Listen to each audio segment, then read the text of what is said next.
There's a really popular topic in the field of women's leadership right now called executive presence. And the basic idea is that, there are a lot of successful men out there that talk a certain way, use certain body language, dress a certain way.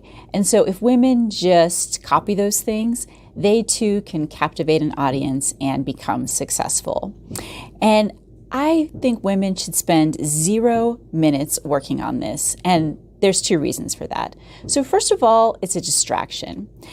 If you focus on all of these things about how you dress, how you talk, how you stand, etc., that's time you're not focusing on what's really important to captivating an audience. And that is demonstrating to them that you understand their concerns and that you have solutions to their problems. I'll give you an example. I spent 25 years in the metals and mining industry, a very male-dominated field, and I was very often the only woman in the room.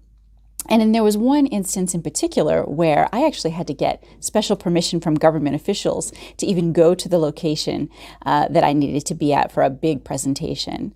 And when I got there, half of the male audience actually got up and left because they didn't want to hear from a woman.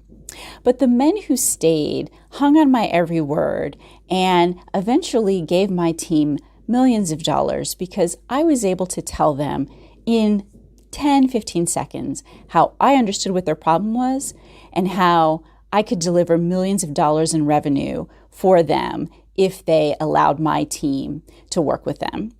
And I can tell you it had nothing to do with how I was standing. It had nothing to do with my tone of voice. In fact, I was so humiliated that so many people left before I even got started that my voice was shaking and I was almost in tears. So that's how I know the real important part is delivering value for your audience, not how you dress, how you stand, or any of these other silly things. And so the more time that women focus on those things, then the less time they focus on really understanding what their audience is after. And the second reason that I don't focus on executive presence is because, it's just another thing that puts women in the wrong mindset.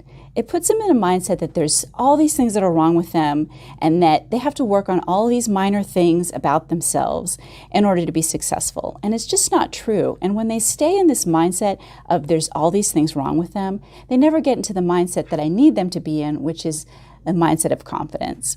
And so I say forget about executive presence and focus on understanding what your audience cares about and how you can deliver value for them.